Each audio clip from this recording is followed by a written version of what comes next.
Chapter 19 Islet of Solitude. Faraday wanted no part of Quiet Lane anymore. On the horizon he could see structures rising. Ships came each week with more supplies, more workers toiling like drones to turn the atoll into something it was not. What was the Thunderhead up to in this place? Quiet Lane was his find, his triumphant discovery.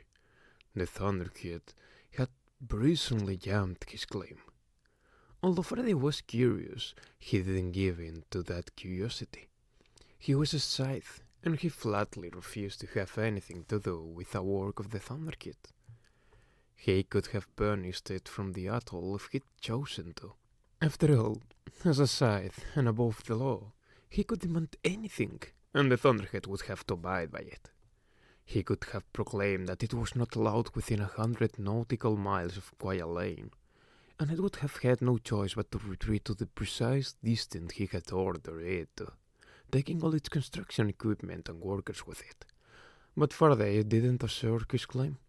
He didn't banish the Thunderhead, because ultimately he trusted its instincts more than he trusted his own. So Faraday banished himself instead. There were 97 islands in the Quiet Lane atoll, making up the broken, dotted rim of a submerged volcanic crater. Surely he could claim one as his own. He set aside his mission in those early days and appropriated a small raft that had arrived with the first supply ships. Then he took it to one of the islands on the far rim of the atoll. The Thunderhead respected his choice and left him alone. It kept his tiny little island out of its plans, but not the other islands. Some of the islets were barely large enough for a person to stand upon, but on every one that could withstand construction, something was being built. Faraday did his best to ignore it. He cobbled himself together a sack with tools he had taken from construction crews before he left. It wasn't much, but he didn't need much. It was a quiet place to live out his eternity. And eternity it would be, or at least a fair slice of it, because he decided he would not self-clean, though he was greatly tempted. He vowed to live at least as long as Goddard lived, if only to secretly spite him. As a scythe, he had a responsibility to the world, but he was done with all that. He felt no guilt in defying that first all-important scythe commandment of "Thou shalt kill." It was sufficient. Knowing Goddard, he was sure there was plenty of that going on without him. Was it wrong to be separate and apart from a world he'd come to despise? He had tried this once before, in Playa Pintada, on the serene northern coast of Amazonia. He was only jaded then. He didn't yet loathe the world, just mildly disliked it. It was Citra who had roasted him out of his complacency. Yes, Citra. And look what became of all her boldness and bright intentions. Now Faraday had gone beyond Yoda to being downright misanthropic. What purpose could there be for a scythe who detested the world and everyone in it? No, this time he would not be pulled back into the fray. Munira might try to drag him in, but she would fail, and she would eventually give up. She didn't give up, of course, but he still held on to the hope that she would. Munira would come to see him once a week, bringing him food and water and seeds to grow, although his patch of the world was too small and the soil too rocky to grow much of anything. She would bring fruit and other treats that he secretly enjoyed, but he never thanked her. Not for any of it. He hoped his ungrateful nature would finally put her off, and she'd return to Israevia and the Library of Alexandria. That's where she belonged. He should never have pulled her off her path. Another life ruined by his meddling. On one particular visit, Munira brought him, of all things, a bag of artichokes. "They don't grow here, but I suppose the Thunderhead sensed on it, and they arrived on the last supply ship," she told him.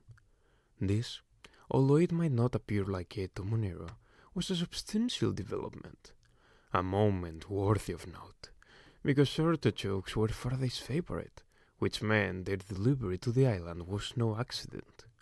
Although the Thunderhead did not interact with sights, it clearly knew them. It knew him, and it was, in an indirect way, reaching out to him. Well, if this was some sort of sideways gesture of goodwill from the Thunderhead, it was buttering the wrong side. Still, he took the artichokes from Munira along with the other foodstuffs in the crate. "I'll eat them if I feel like it," he said flatly. Munira was not put off by his rudeness. She never was.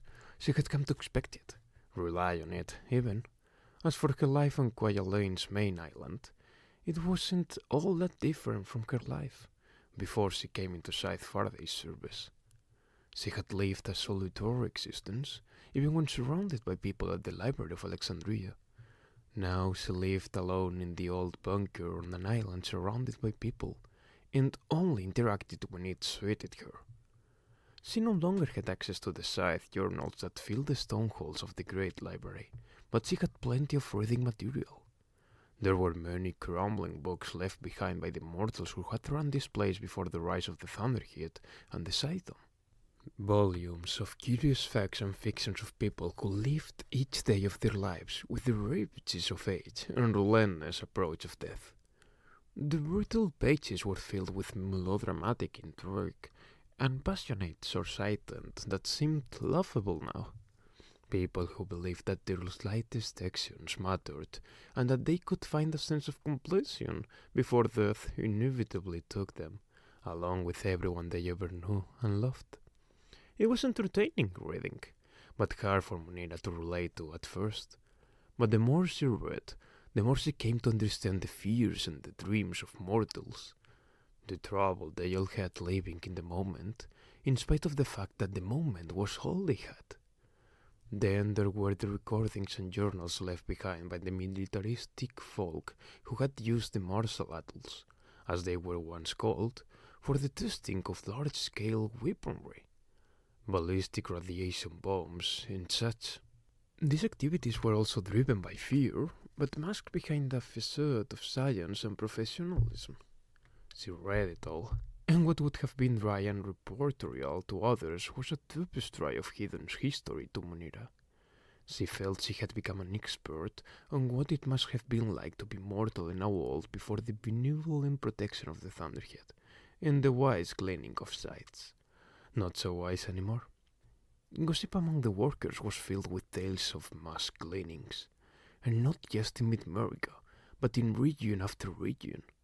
She wondered if the outside world had begun to, in some ways, resemble the mortal one. But rather than being fearful, the workers just seemed blasé. "It never happens to us," they would say, "or to anyone we know. Because, after all, 1,000 people gleaned in a mass event was such a small drop in the bucket, it was hardly noticeable." What was noticeable, however, was that people tended to stay away from theaters and clubs, as well as to disassociate from unprotected social groups. "White them the blade" had become a common expression. So ever since the rise of Goddard's new order, in the silence of the Thunderhead, people lived smaller lives. A sort of post-mortal feudalism, where people kept to themselves and didn't bother with the tumultuous doings of the high and mighty and things that affected other people in other places. "I'm a bricklayer in paradise," one of the workers on the main island told her. "My husband enjoys the sun, and my children love the beach. Why stress my emotional nanites by thinking of durable things?" A fine philosophy until the durable thing comes to you. On the day Munira brought Faraday artichokes, she dined with him at the small table he had built and positioned on the beach, just above high tide. It afforded him a view of the structures rising in the distance, and, in spite of what he said, he did roast the artichokes for them. "Who's running things over there?" Faraday asked, glancing at the other islands across the massive lagoon. He never usually asked about what was happening around the rest of the atoll, but tonight he did. Munira saw this as a good sign. "The Nimbus agents call any of the such that aren't already taken care of by the Thunderhead," she told him. "The construction workers call them Thunderoids, because they're such a pain in the ass." She paused, because she thought Faraday might laugh at that, but he didn't. Anyway, Psycho blasters like he's in control, but it's Loriana who gets things done. What sort of things? Faraday asked. No, don't tell me. I don't wish to know. Still, Morena pushed the conversation further, trying to bait his curiosity. You wouldn't recognize the place, she said. It's become like an outpost of civilization, a colony.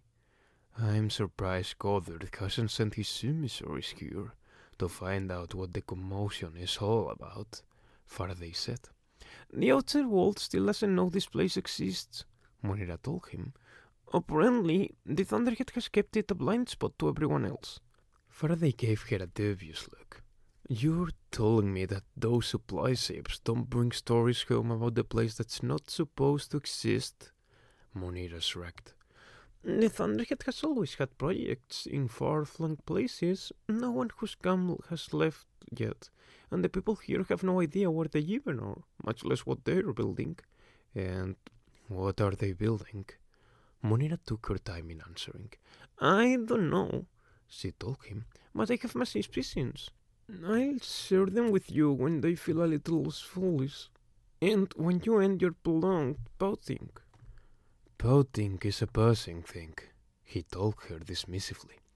What I have is a mindset. I will not suffer this world again. It has done me no good. But you've done much good for it, she reminded him, and received no reward for my efforts, only pain. I didn't think you were doing it to be rewarded. Faraday stood up from the table, indicating that the meal and the conversation were over.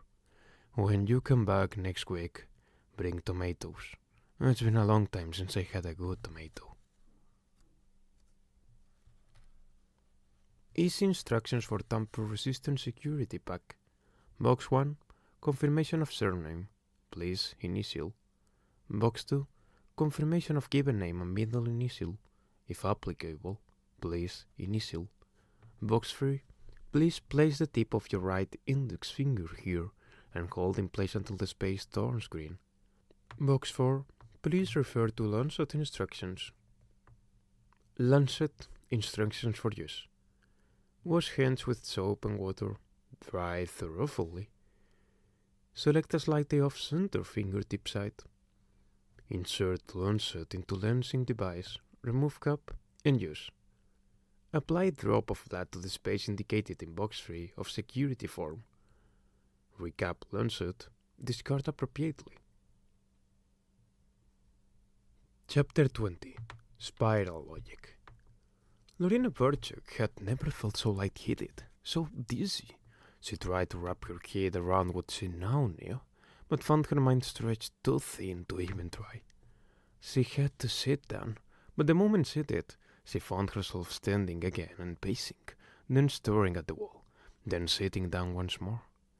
A package had arrived that morning.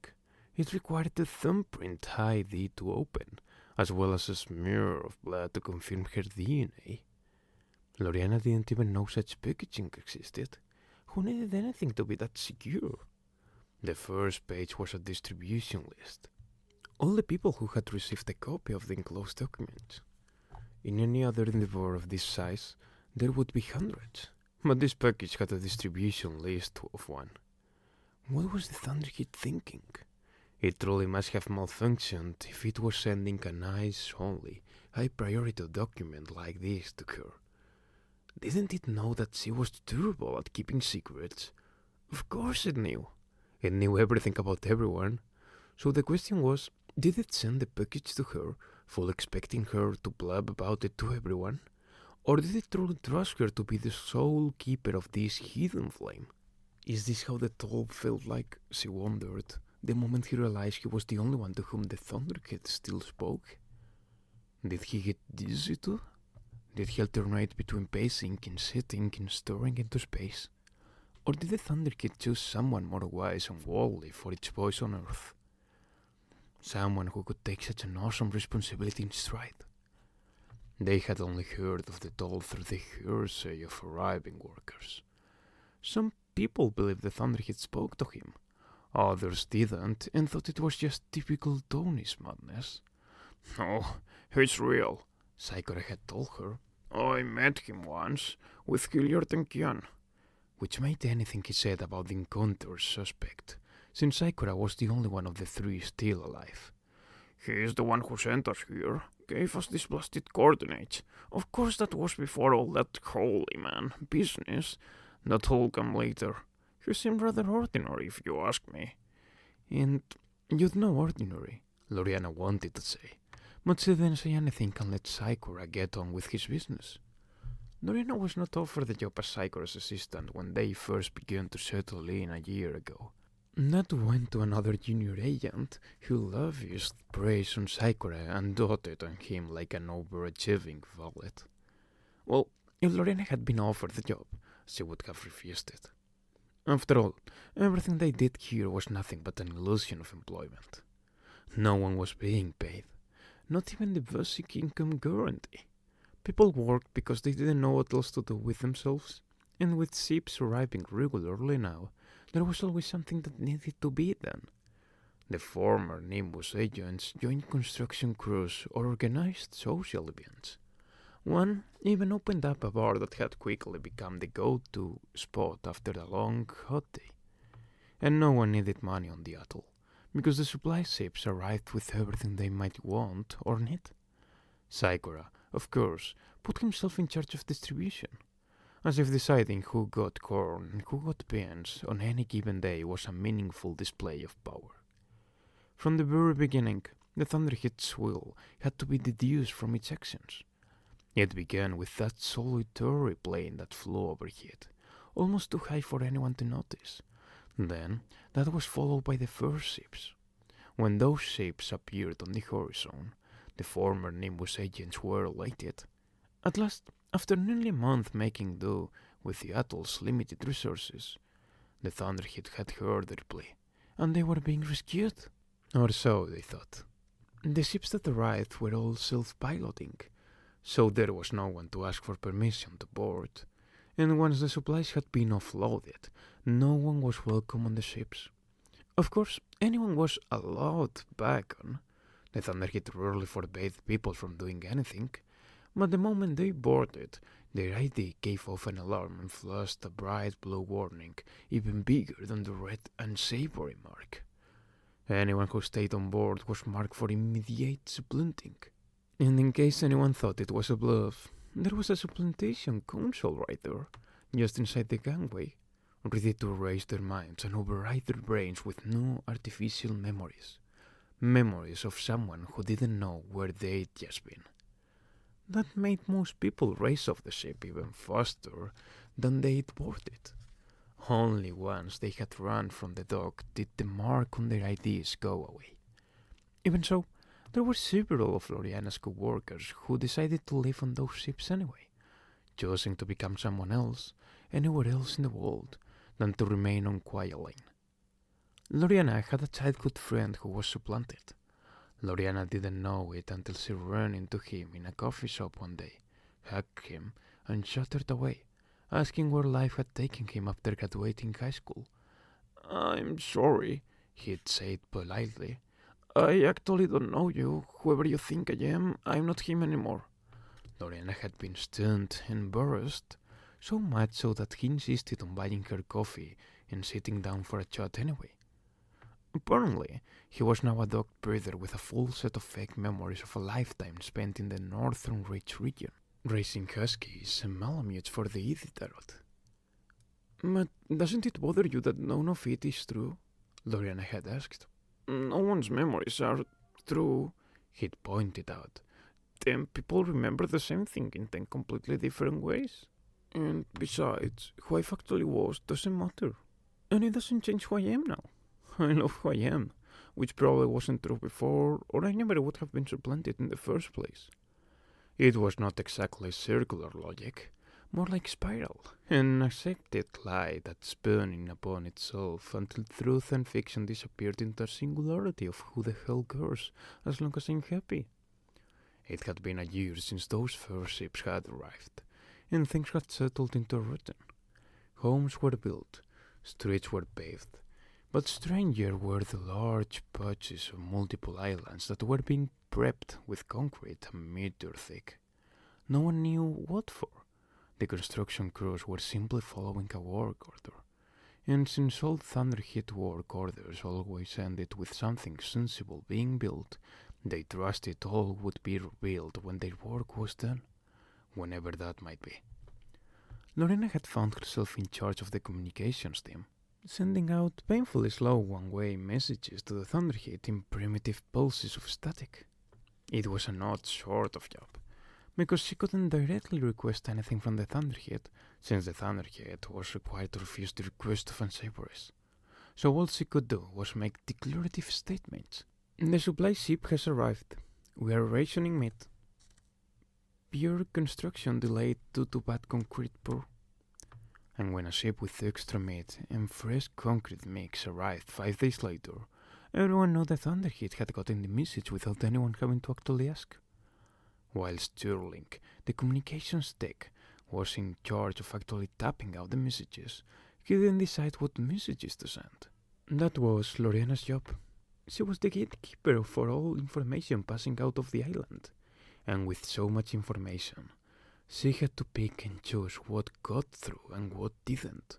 Although the Thunderhead had set up cameras all over the atoll now, those cameras couldn't transmit through the interference. Everything had to be recorded and physically brought out of the blind spot before it could be transmitted to the Thunderhead. There were talks about building an old-school fiber optic cable that ran to the edge of the blind spot, but apparently it wasn't the Thunderhead's top priority, because it had not yet sent the supplies required to build it. So the way it stood, at best, the Thunderhead saw things a day after they happened. It made the communication center critical, since it was the only way to keep the Thunderhead informed. On the day she received and opened the security pack, she slipped a message into the stack that was waiting for Sterling to send using their code system. All it said was, "Why me?" "Why you what?" Sterling asked. "Just ask it," she told him. "The Thunderhead will know." She had decided to not even tell him about the package, because she knew he wouldn't leave her alone until she told him what it was. He sighed and tapped it out. "You realize it's not going to answer you," he said. "It will probably just send you a bunch of grapes or something, and you'll have to figure out what it means." "If it sends me grapes," Lorena told him, "I'll make wine and get drunk, and that will be my answer." On her way out of the bunker, she ran into Munira, who was tending to the little garden just outside the entrance. Even though the supply ships brought just about everything they needed, Munira still grew what she could. "It makes me feel useful," she once said. "Homegrown food tastes better to me than anything the Thunderhead forms anyway." "So, I received something from the Thunderhead," she told Munira, perhaps the only person she felt safe confiding in. "I'm not sure what to do." Munira didn't look up from her gardening. "I can talk to you about anything having to do with the Thunderhead," she said. "I work for a scythe, remember?" "I know, it's important, and I don't know what to do about it." "What does the Thunderhead want you to do about it?" "It wants me to keep it secret." "Then keep it secret," Munira said. "Problem solved." But that was just spiral logic too, because information was never given by the Thunderhead without there being a purpose to it. She could only hope that the purpose would become evident, and when it did, that she didn't screw it up. "How is Scythe Faraday?" Lorena asked. She hadn't seen him in months. "The same," Munira told her.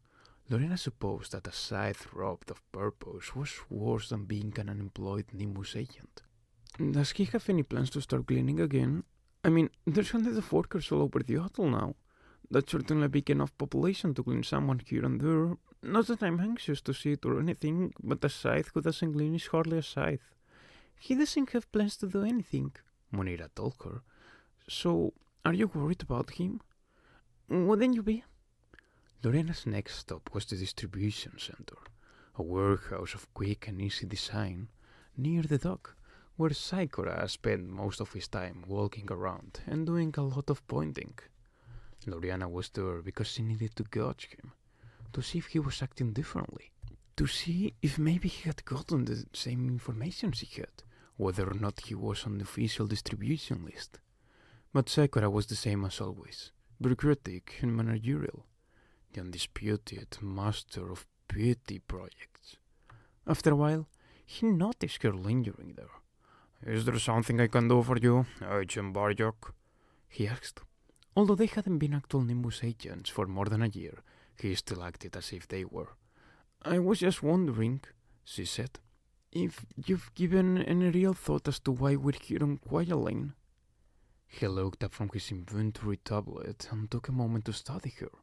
"Clearly, the Thunderhead wants to establish a community here, and we're the ones it chose to populate it. Haven't you realized that yet?" "Yes, I know," Loriana agreed. "But why?" "Why?" Sakura echoed, as if the question were preposterous. "Why does anyone live anywhere? There is no why." There was no use pushing beyond that. Lorena realized that this was exactly what the Thunderhead wanted Sakura to think, which was probably part of the reason why he didn't get the package. If he had, he would have insisted on putting his thumb in the pie and ruining it. It was best if he didn't even know there was a pie to be messed with. "Never mind," Loriana said. "I'm just having a rough day." "Everything is as it should be, Agent Barchok," he said in a feeble attempt to be fatherly. "Just do your job, and leave the big picture to me." And so she did. Day after day she sent the messages that needed to be sent and watched as the massive construction effort continued. Everyone laboring with the blind, happy diligence of worker bees, ignorant of anything but their specific task. Their worlds having gotten so small that they couldn't see beyond the next rivet to be welded. Everyone but Loriana, who, unlike Sakura, did see the big picture. Because in that DNA-protected package were more than just simple documents. There were blueprints and schematics, the plans for everything the Thunderhead was planning to build here. And, like the package itself, it required her initials, thumbprint, and a drop of blood to signify her approval of the plans, as if she were the administrator of the entire undertaking. It took all day, and a night of tossing and turning, but the following morning she gave her biological approval. Now she knew exactly what the Thunderhead was building here. She doubted anyone even suspected yet, but they would. In a year or two, it would be hard to hide it. And for the life of her, Lorena didn't know whether she should be positively joyful or absolutely terrified. "My fellow West American sites, as your High Blade, I stand here to quell your fears and misgivings about our relationship with America. The simple truth is the world is not the same place it was when we lost Endure. Civil Antonies recently defy our authority, and the Thunderhead's continued silence has left billions without direction. What the world needs from us is strength and conviction. Signing official articles of alignment with the Mid-American Side-Dome is a step in that direction. Highblade Goddard and I are in perfect agreement that all sides should be free to glean, unfettered by outdated customs that would limit us. Goddard and I shall move forward as equals, along with the Highblades of Northern Ridge, Ismorica, and Mexica, who will shortly be signing their own articles of alignment. I assure you that we are not surrendering our sovereignty. We are merely affirming our parallel goals, the mutual health and continued enlightenment of our respective scythoms. Her Excellency, Highblade Marie Pickford of West America, Vernal Conclave Address, May 28th, Year of the Quokka.